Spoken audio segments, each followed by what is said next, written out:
Hi everyone, it is the 1st of December and day 27 of Power-Up Pilates. Thank you so much to everybody who's done these classes with me throughout lockdown.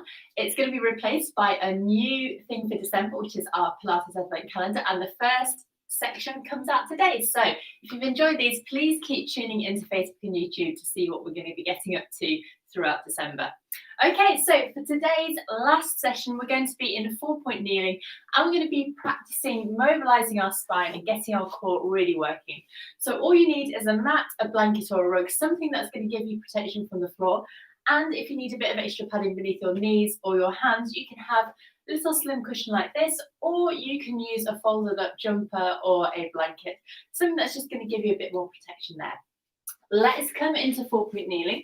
So like you set yourself up with your knees directly underneath your hips and your wrists directly underneath your shoulders, and make sure that the centers of your elbows are facing each other rather than pointing forward. Going to just practice a few little shoulder drops. So drop your breastbone down towards the floor, letting your shoulder blades come together behind your spine, and then press away. And we're just trying to find our neutral spine and pelvis here. So making sure you're not slumping down, but you're pressing away. Okay, let's do the same in our pelvis. So we just do a few little tucks here. Passing through neutral, arching your spine slightly and then rounding. And let's come to settle somewhere halfway in between. You're nice and supported, feeling your toe muscles coming in to support you here. We're going to start with a hinge back, which is going to be gorgeous for our control and the ability of our hips and shoulders. So let's breathe in. And as we breathe out, start sending your bottom backwards. Almost think that you're pushing your bottom out as you hinge back with control. Let the weight go onto your legs. And then smoothly come back and forward over your wrists if you can. So imagine you have a tray of drinks balanced on the back of your pelvis. You're trying your best not to drop those, so keeping everything really smooth and controlled, as well as these toe muscles. So your toe muscles should be coming in at all times to support you as you hinge back. Good, let's go 3 more times here. So we're going to breathe out to hinge back. Inhale to come back through and forward over your wrists. And again, so just see if you can get a millimetre further back this time, keeping the back of your neck long.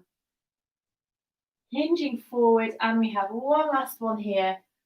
Tummy muscles coming in as you hinge, and then come back through to centre. Okay, let's work on our spinal mobilisation now. We're going to go into those shoulder drops once again. So I'd like you to breathe in, and as you breathe out, just think about your breastbone dropping down, shoulder blades pinching together. There's nothing going on through your spine. It's just purely shoulder movement.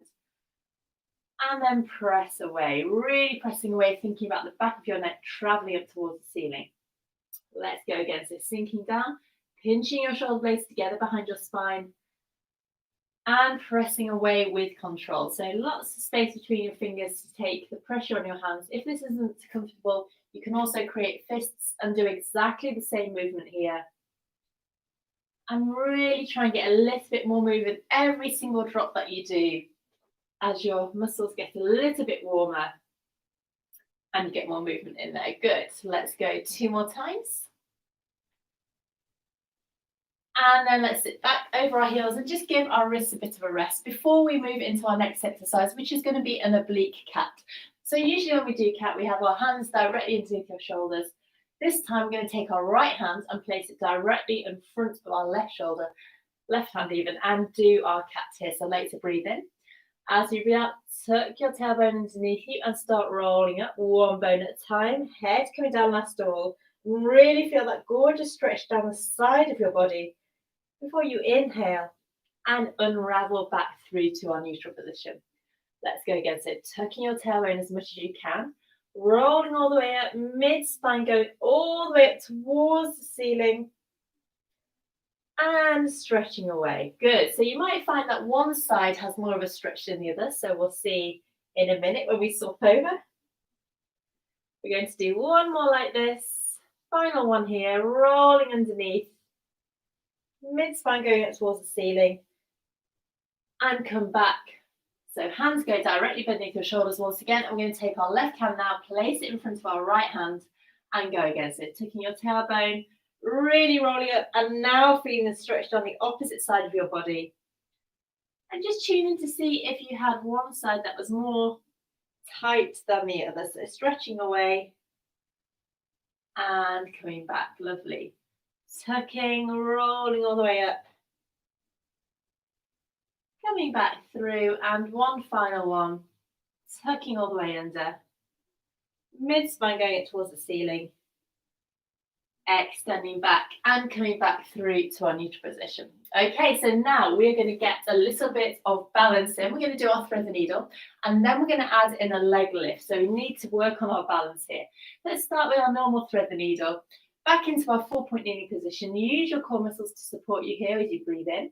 Breathing out, thread one hand underneath and start sliding the arm through, bending that opposite arm so your shoulder comes down towards the floor. Pausing here, reaching through those fingers, and then press your supporting arm to come back. So we're combining rotation in your spine with strength through your shoulder and arms now. So let's go on the other side, sending the arms through, shoulder comes down, press through that supporting arm, and travel back. Breathing out, sliding underneath, arm traveling through, pressing all the way back, and again. Sliding, reaching through that hand, pressing back through. Good, okay. This next time we're going to add in a leg slide as well. So this time let's breathe in. As we breathe in, we slide one leg away, keep your toe on the floor. Exhale to thread the needle through. And then if you can, just see if you can float that leg up in the air, using all those muscles in your body to balance. Lower that leg down and press back through before sliding that knee back underneath you. Well done. Okay, let's go on the other side. Inhale to slide that leg, fully lengthening that leg. Slide the arm through, bring your shoulder down, use your core muscles and float that leg up. Keeping that leg long through, pressing through your toes. Lower down with control. Press through your arm and slide back. Good. Now, if this is too much, you can just stick with our normal thread the needle that we started with. So sliding through, float that leg up, reaching through your toes. Feel the back of your legs and your glutes switch on. Sliding back through. Good. Leg comes back. Last one to this other side, reaching through your toes. Coming in to thread the needle, shoulder coming down. Using your balance here to help you as you float that leg up. Lower down with control, working against gravity. Pressing all the way back through. Knee comes back in, and you can sit back over your heels once again and roll your wrists around to get some movement through there. Fab. Okay, going to go into our tabletop 2 now. So another balance exercise. There are options, so I'm going to show you the first option, which is where we do a tabletop 1. So 4-point kneeling here. As we inhale, we slide opposite arm and leg away, keeping our toes and our fingers on the floor, keeping your spine completely still. And draw back. So you're trying your best not to move your spine at all. So tummy muscles coming in, reaching away through your fingers and your toes, and sliding back. Well done. Going again. Sliding, reaching through your fingers, through your toes, coming back in, and again, sliding and back. Now, if you feel confident with that, we're going to add in a leg and an arm lift. So opposite arm and opposite leg. Inhale to slide just like before. And exhale to float up to shoulder and hip height, reaching through your fingers and your toes, keeping your core muscles coming on and making sure you're not moving your pelvis.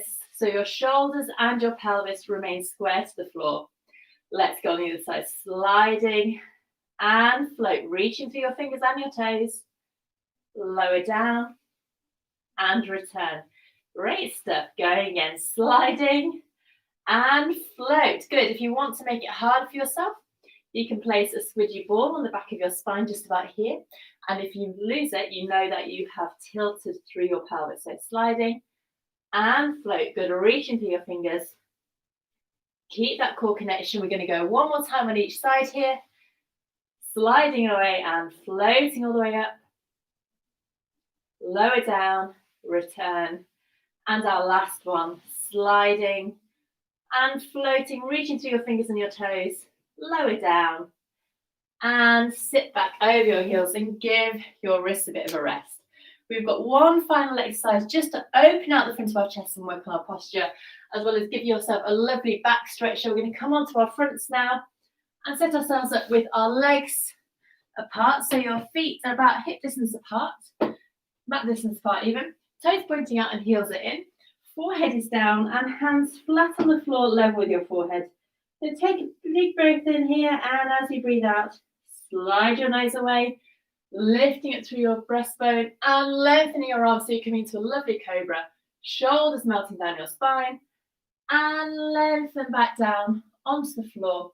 Elbows coming down and tucking your nose back under. Go 2 more times like this, so really enjoy the stretch. You can pause at a cobra press if you wish, so your elbows remain down. If you can, just try and lengthen through your arms. Feel that lovely extension through your spine. Keep your shoulders melting down and lengthen back down onto the floor. Good, so your legs are super active throughout, keeping your core muscles coming in to support your spine as you reach up, pausing here and lengthen down with control, one bone at a time, tucking your nose under, and then we're going to press our bottom back over our heels and come into our wrist position just to get a little bit of breath in our bodies.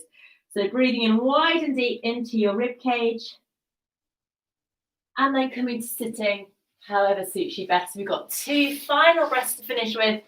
So sitting nice and tall here, arms out to the side, breathing in. As we breathe out, let's float our arms up, reaching through our fingers and press the air away. And one more time here, reach all the way up, toe muscles coming in and press the air away, and give yourself a nice clap. Well done. Thank you so much for joining me throughout lockdown for our Power-Up Pilates. Really looking forward to getting started on our Advent Calendar Pilates, which is coming up next. So take care and see you then. Bye-bye.